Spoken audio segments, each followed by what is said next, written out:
Hey, what is up? Welcome to this episode of the Wantrepreneur to Entrepreneur podcast. As always, I'm your host, Brian Lofrumento, and I'll tell you what, when it comes to our businesses, tech can either make us or break us. Hopefully, IT is something that enables you to succeed and not something that holds you back from succeeding. In fact, before I even came on air here today, today's guest is in the tech space. This is obviously a bit of a teaser, and he pointed out to me, Brian, one of your links is not working. These are the very important things that all of us need to stay on top of in all of our businesses, and that's why I'm so excited to introduce you to today's guest. His name is Spencer Scherer. Spencer is the CEO and founder of Newf Technology, which is a company that provides personalized, hands-on IT solutions to individuals who are looking to simplify and secure their digital lives. Gosh, what a mission that Spencer is on that all of us will benefit from. With over 10 years of IT operational experience and a passion for helping people feel confident in their technology, Spencer specializes in cybersecurity and customized tech support for clients who often feel overwhelmed by the fast pace of digital advancements. When it comes to that, we all know 2025, this is going to be the year that things progress faster than ever before. His commitment to building long-term trusted relationships sets him apart as he empowers clients to take control of their digital operations with ease. If you're hearing this and thinking nothing about tech is easy to me, or maybe you do enjoy tech and you just want someone to look over your shoulder, like Spencer had my back this morning with one of our broken links, then that's why I'm excited about this episode. I'm not going to say anything else. Let's dive straight into my interview with Spencer Scherer.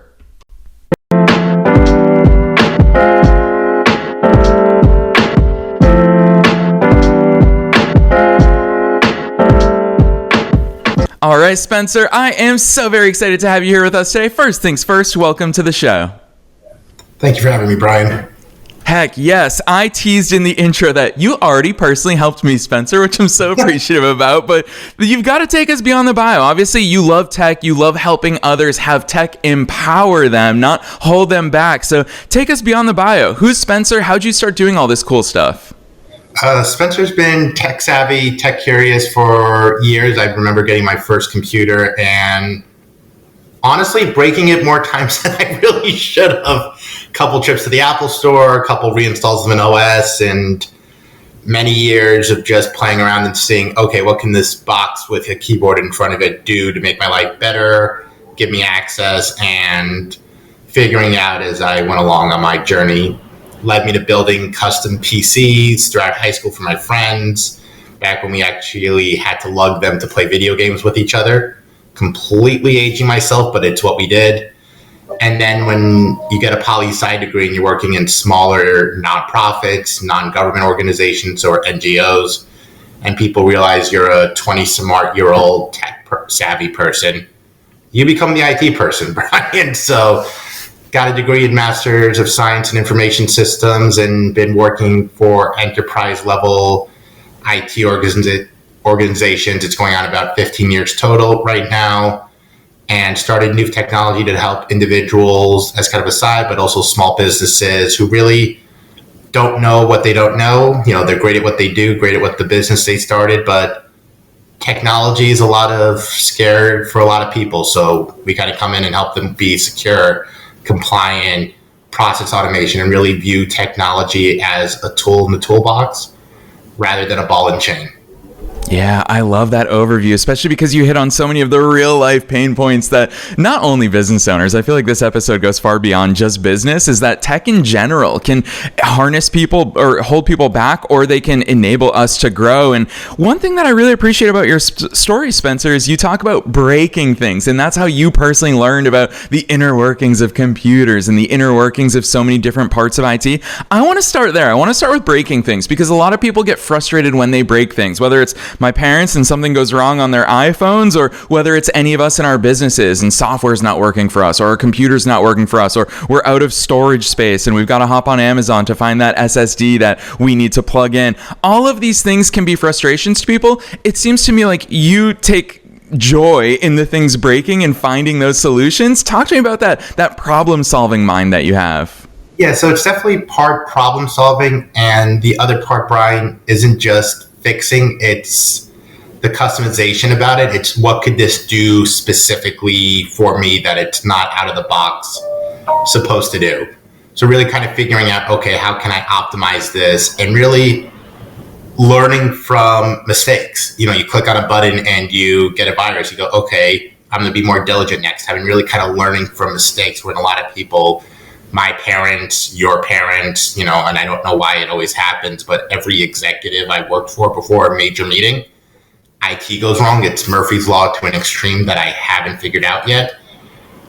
And timing sucks. We can't control it, but just what do you do with it? How do you overcome the basically, take it from there? So whether it's our parents being like, hey, keep your phone up to date, maybe let's use some cloud storage to back up the family photos and everything else, or it's the executive being like, hey, you have a presentation, we have it saved, it's backed up, let's worry about the computer crashing after your meeting, just focus on what you need to do, and we'll deal with the weeds afterwards.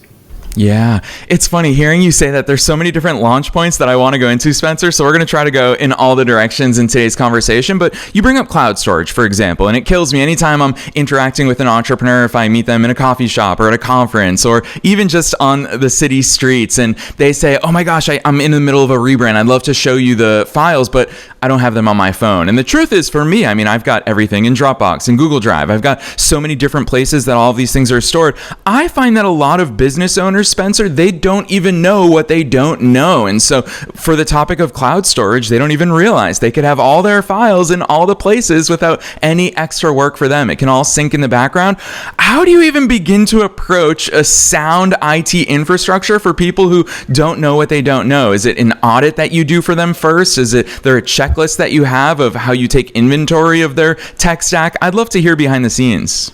Yeah, so basically walking in, every environment is completely different, even within the same industry. But at the end of the day, IT is, from a very high level, can I connect to the outside world? Am I getting emails? Am I getting my file? And am I keeping people who shouldn't be in my network out of it? So security. And then from there, we do what I call an IT assessment, or, with January coming up and me being a political science major, tech state of the union. What do you have? What are you doing? And it's not always bad. What are you doing right? What can you do better? And then really sitting down with these entrepreneurs, these business leaders, and taking what I found and really seeing what they want their company to be and kind of merging the two. Okay, you want to be lean and mean and remote and hire the best people no matter where they are. Okay, that's cloud storage, that's laptops, that's VPN. Or for, some construction companies with huge files, how do you access them? How do you share them? How do you co-work with cities and bid on contracts and that? So really understanding the business needs and their dreams of where they see a company in 3 to 5 years, and really merging that together to build a roadmap that works for them and what they need. Not everyone needs everything, but everyone needs something. But also touching on all these industries makes me kind of a perfect cocktail party guest, Brian. I could talk about basically any industry for about 5 to 10 minutes. Yeah, I love that, Spencer. I do think that's one of the unique positions that people in your place have, is you've seen behind the scenes of large companies, small companies, and you just teased us with quite a few different industries, which leads me to this question, because I find that a lot of times when it comes to small businesses, for example, they look at Fortune 500 companies and they think, well, of course they have IT departments because they have all these employees and they need somebody who's going to look out for all these things. Spencer, you've worked with companies both big and small. What are some of those small business needs that people probably don't realize? I guess it's twofold. One, I actually do have those needs as a small business owner. And two, it actually is attainable. Maybe I don't have a full-on IT department like huge businesses have, but I can reach out to people like Spencer to get their help and have their eyes on my side when it comes to my business. Yeah, without getting too much on a soapbox, I think a lot of small business owners see, the 500s, these huge companies with everything being done in-house, and they try to go after that, when in reality, having a managed service provider, so outsource IT, is an easier and obtainable solution. You don't need a CTO, a help desk, a sysadmin, in-house developers, when a company like mine or other MSPs kind of round you out. But what a lot of small business owners don't seem to think about, and it's a very hard story to tell unless people been in it, and even then, they're not worried about it again, is cybersecurity. Just because you are the small mom and pop restaurant or the smaller hotel chain or something regional, doesn't mean you're not on a threat actor's radar for ransomware and anything else that they may do. For a personal anecdote, I've had a national construction company get hit with ransomware, and then I hopped on and joined them and kind of saw this back end of what happens after the fact. And then I had a family member's small hotel get hit with it, and it's the same thing, and it's the same problem, it's the same solution, but really having that perimeter defense, no matter your size, is invaluable. As people say, an ounce of prevention is better than a pound of cure. Yeah, I want you to go deeper there because you call it the soapbox. Spencer, that's the whole purpose of this show, is we want to be on a soapbox and get ahead of people's problems and help them grow their businesses. And so that point that you made at the end there about prevention, so many people, we know what cybersecurity is and we know that we need it, but most people don't take action on it, of course, until something bad has happened. Talk to us about those preventative measures, because a lot of people, one, probably don't realize what they can do, and two, and this is, I guess I'm tapping a little bit into your salesman brain as well, because you are the owner of your business and you have these conversations all the time with clients and potential clients, is how do we justify the cost of that? How do we justify us putting time, resources, money, efforts into preventative measures that hopefully stop something that may or may not happen in the future? So I'll kind of go backwards first to kind of sell it. I use the insurance analogy. We have healthcare, we have a car insurance, otherwise we can't drive, and we have homeowners or renters to live where we do. Hopefully we never get sick. Hopefully we never get into a car accident. Hopefully we pay our annual premium for insurance, and then after that we don't even think about it. So, again, to use the phrase, an ounce of prevention is worth it. Yeah, to see a hospital bill and realize you're only paying a couple $100 for a couple $100,000 worth of surgery is the example, and I think everyone can relate to it. And that's something that in my position I'm pretty well versed at, is taking these IT ideas and putting them into everyday layman's terms and other scenarios that people are familiar with. So security, it's insurance. And for that, it may also be getting cybersecurity insurance. I've been with firms who couldn't get that protection, which means they're going to lose clients because clients require it and vendors need it, and everything is kind of tied together now because of the interconnection of businesses, and really saying, like, you're not getting this, that means this client isn't renewing, and they're your big ones. So just kind of really showing the trickle effect of the cost of doing nothing. And then, start off easy, start off small, use a password manager, something like 1Pass, which I use personally, and I put my entire family onto it with shared vaults and being able to manage passwords and not think about it.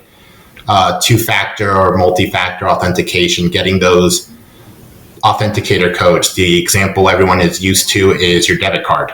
I could take your debit card to an ATM, but if I don't know your PIN, I'm not taking any money out of your account. So using things like that to kind of initially secure the perimeter. I was talking with a founder of a longboard company, and he's like, this is the type of person I am, Spencer. I don't lock my car, I don't lock my house, but I understand I need to secure my business. And I'm like, okay, what car can I steal from you? And it wasn't anything worth stealing, but it was there. And just kind of going from there and really building out what they need in government and business organizations. So ABA for law, HIPAA for medical, PCI for payments, are really driving a standard that people need to meet.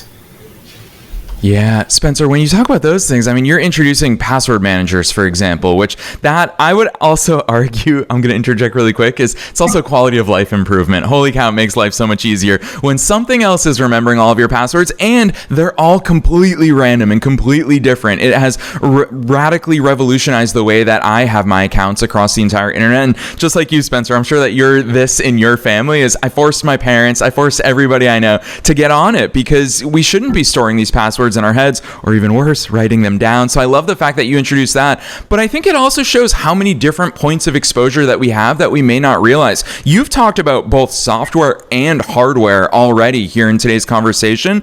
Talk to us about your focus on both of those, not just in the realm of cybersecurity, but it sounds to me like you look at a business's hardware and you say, hey, here's the laptops that you need. I would imagine, you and I haven't talked about this off the air, but I would imagine for certain companies, you walk in and you say, oh, you do heavy video editing, editing. This is the ideal setup for you. You need this much RAM. You need this much of a hard drive. And so a lot of people don't understand those options when they walk into a Best Buy or go to apple.com. Talk to us about how much you focus on both that hardware and software side of the world. Yes, I think hardware, especially for businesses, is the base, to use video editing, to use heavy finance for Excel, or engineers using CAD. Those are resource intensive tools. So somebody could come in and say, this is the best software for what you need, or, for finance, here's the Bloomberg terminal, or here is the video editing for Adobe and the files you're doing and making for YouTube. But if your computer can't handle it, it doesn't matter what you put in front of it. And for businesses specifically, people are a bit harder on their business devices. They're being used 40 plus hours a week, almost 365 days a year, weekends and vacations excluding. So we're looking at about 50 weeks a year. They should last 3 to 4 years.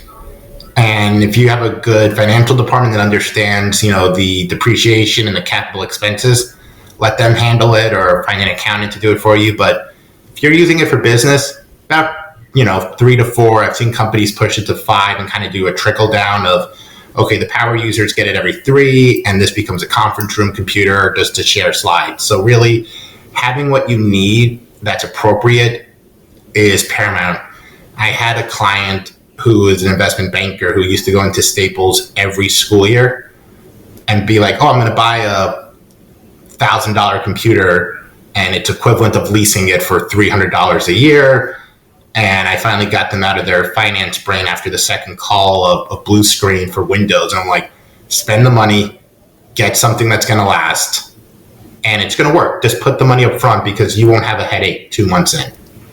Yeah, Spencer, I love that attitude. I've always loved that quote of buy once, cry once, because it is a difficult lesson to learn, but gosh, it pays off. I mean, huge kudos. I'm a big fan of Apple, full disclaimer. You talk about the blue screen of death. Not seen a blue screen since I was in college, thank goodness. And so my Apple products have a sense of working for almost a decade if you buy the latest and greatest, which, yeah, it's more upfront cost, but to your point, it saves you money over time. So listeners, I hope that Spencer is pushing you to start investing in this stuff, because it's going to set you up for success. Spencer, I want to put you on the spot here. You didn't know that I would do this in today's episode, but you bring up the State of the Union. Here we are in 2025. A lot of people are going to see tech moving at the fastest pace we've ever seen before. What is the state of the IT union here today in a new year?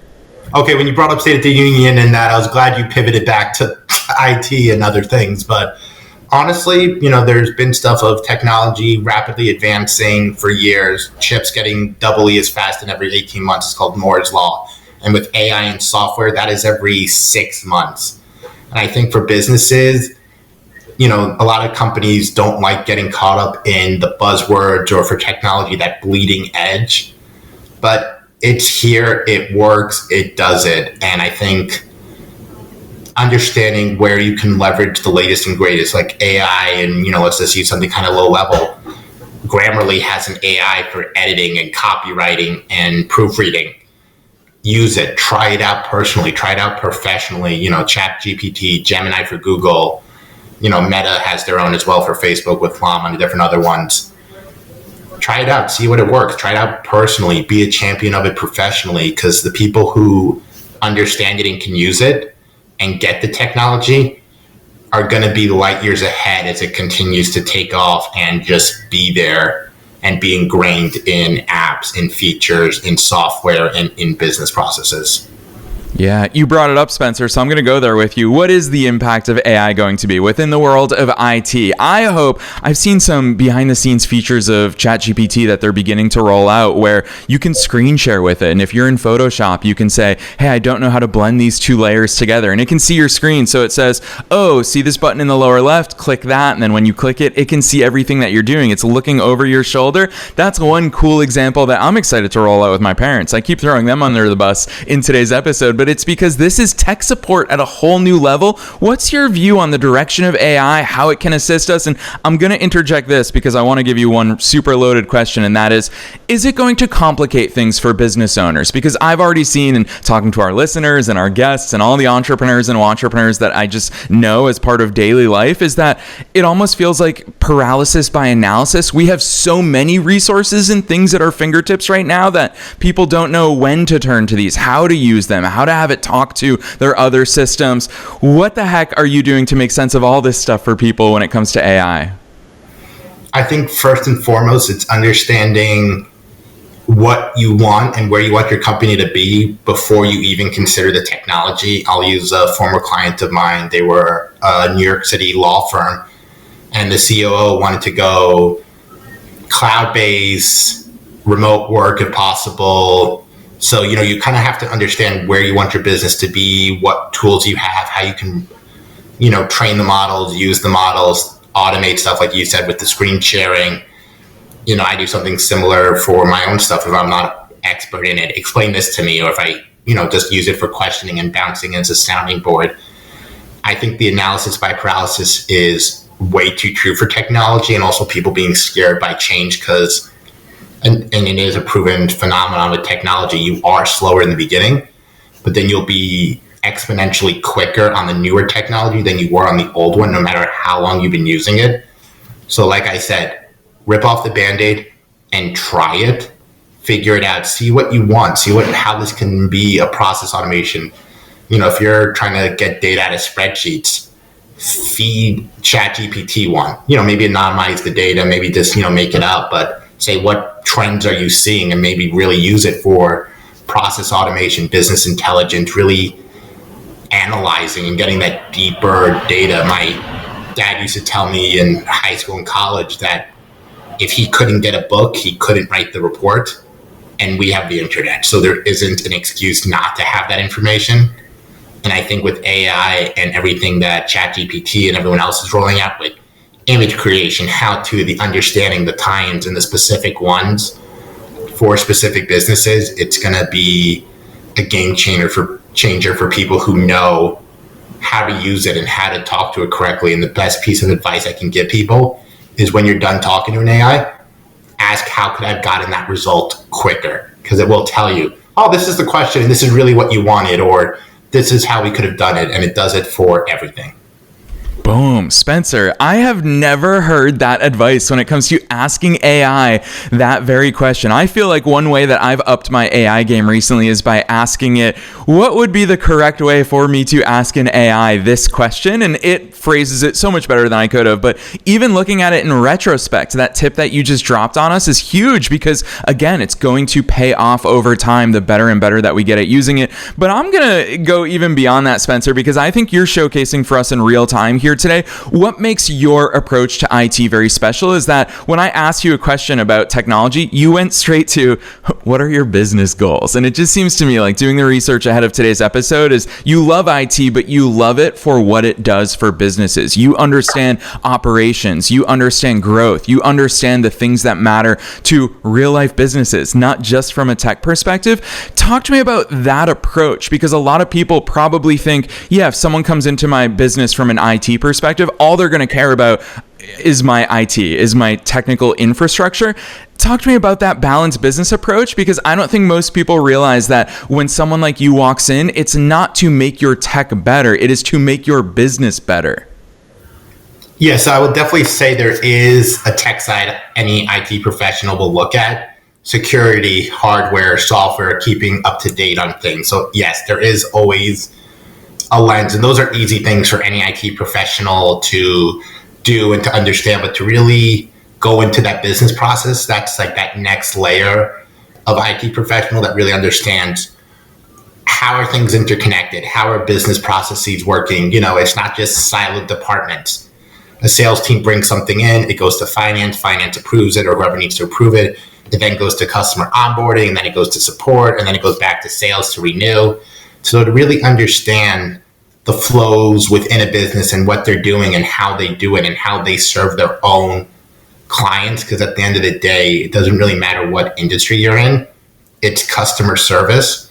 tech, legal, financial, professional services, whatever it may be, you're serving a customer, whether that's internal or external, and knowing how everyone plays nice in the sandbox allows you to kind of oversee and think, okay, this is what we can do. Or, for business savings, you're paying for 4 different Adobe licenses because your departments don't talk to one another and finance just approves it. So really kind of understanding and knowing that is the next level on top of, is your hardware up to date? Is your software up to date? Are you managing your internet? Who is doing X, Y, and Z in terms of policy and compliance? But then you get into the weeds and you can really showcase tech as a value add and as a profit center rather than a cost center. Yeah, that last point is so important for all of us businesses. It goes right back to what I teased at the very top of today's episode, that IT should enable your growth path forward. And Spencer, you talk about customer service. I want to go there with you because a lot of people probably don't realize what it's like to work with a managed IT service or have a fractional CTO in place in their business. And they're thinking, how could Spencer walk into my business and make sense of the 50 different things that I've never organized and I have no SOPs in place? And when it comes to customer support, I see on your website 24/7 proactive monitoring. And if things go wrong, like an email server, that's the one thing I hear people bang their heads against the wall all the time is, my email's not working. How do I fix it? Talk to us about what it looks like to work with a managed IT service provider like you. Yeah, so firstly, it's understanding and getting that relationship built of what are the expectations for the business and really knowing, okay, are we just overhauling IT? Are we doing business processes? Or, do they have boots on the ground of, a help desk, maybe a sysadmin or whatever they need, and really kind of knowing that relationship and building upon it for the betterment of the client. And then using the tools that an MSP has at their disposal of partnerships with the best software, getting that value added pricing, knowing who to go out for this software, that process, or that thing. We've seen it before when most business owners don't need to worry about migrating an email server, and maybe will do it once in their life if they're that old that actually had on-prem email. We've seen it. We've done it multiple times. We're not inventing the wheel. I'm a firm believer that everyone does what they do, and you should use them for what they do it.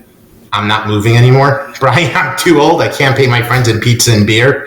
So I hire movers now because that's what they do. They can look at my furniture and go, the bed goes in this way, it goes out the truck. Boom, they don't scratch up my walls the way I would have done, and they're not yelling pivot like Ross and Friends for 24 hours. So finding the best for what you need and understanding and having that relationship, and then having the MSP really know what you want from it and having that conversation of saying, okay, yes, this is what we need to do. This is what I am, and being open for those conversations because it's a fresh set of eyes. It's somebody who isn't in the business. They're going to be like, why are we printing to scan? And I've seen that in businesses. They print an invoice only to scan it back in. Or why aren't we using things with DocuSign or Adobe Sign or cloud storage or file sharing externally? And I think no industry will ever be paperless or not have a confusing process, but trying to understand and ask those questions and think about how technology can automate, clean up, and improve the daily functions. And you kind of stole one of my other favorite quotes is buy once, cry once. It's a lot easier to set things up correctly, even if you're a small company and you're in every group as the CEO or founder, rather than setting it up incorrectly and then being a 100-person company and trying to put up walls and departments and sharing because Solomon's knot is already there. Yeah, Spencer, you just introduced a term that makes me facepalm so hard. I've never heard of print to scan, and it terrifies me that probably more people than I would ever imagine are doing exactly that. So it's such a great showcase of why we can't read the label from inside the jar. Sometimes the things that we're doing make no sense, but we can't even see it because we're so close to the work that we do. And it takes someone like you to walk in and say, hey, hold on, guys, there's a much better way to do this so that our businesses can flourish. So I feel like we've talked a lot today about the why, the what, the how, but I want to talk about the when, because a lot of people probably continue to kick the can down the road. And you've talked about the importance of preventative measures, but even beyond that, even just the strategy, the infrastructure, the foundation that we have in our businesses, a lot of people are probably thinking, what's the pain point? What's that trigger point for me to reach out to someone like Spencer and say, hey, let's look at my business. Let's start to figure out where the opportunity areas are. Is there something that is a great time for people to turn to you? Is it when they have a new hire? Is it when they reach a certain point in their business growth? When the heck should we start taking this stuff seriously?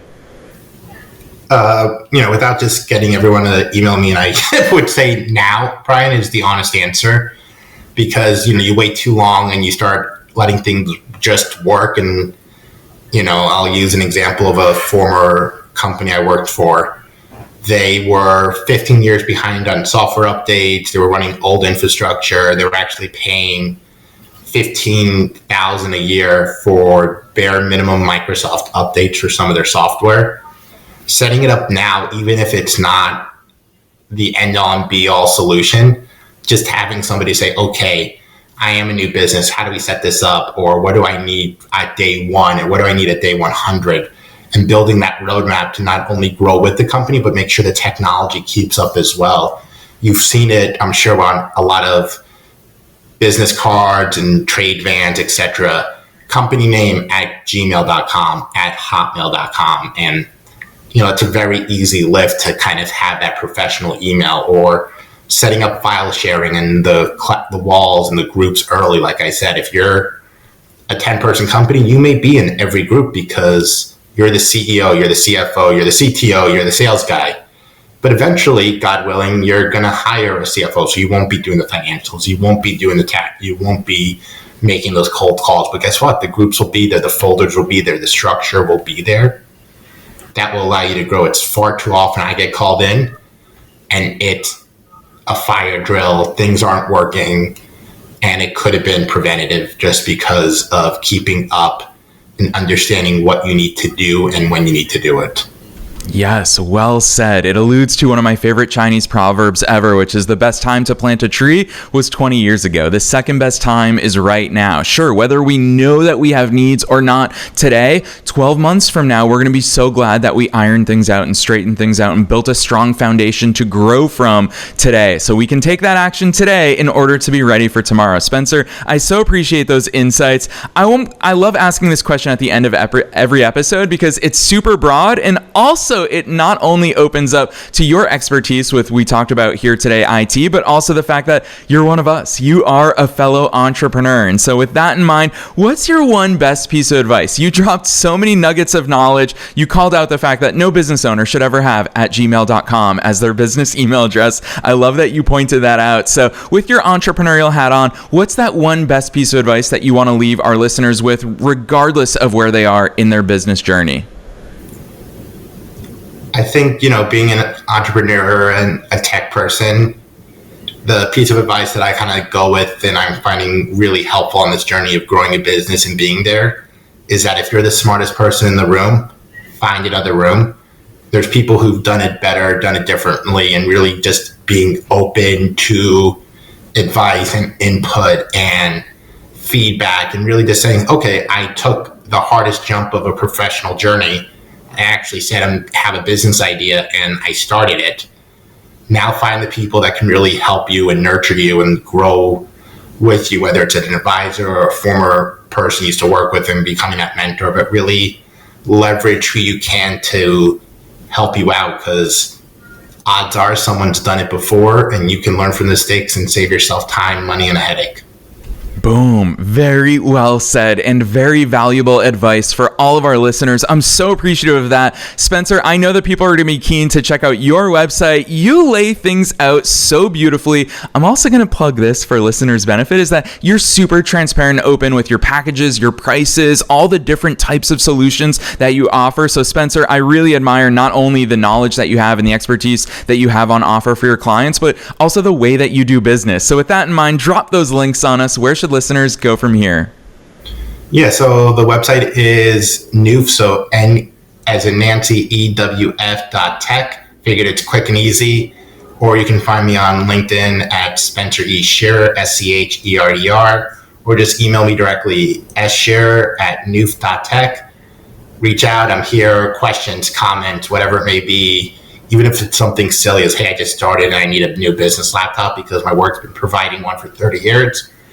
Let's start there. Let's do it. And, we'll take it and we'll grow with each other and help each other out to be the best we can be.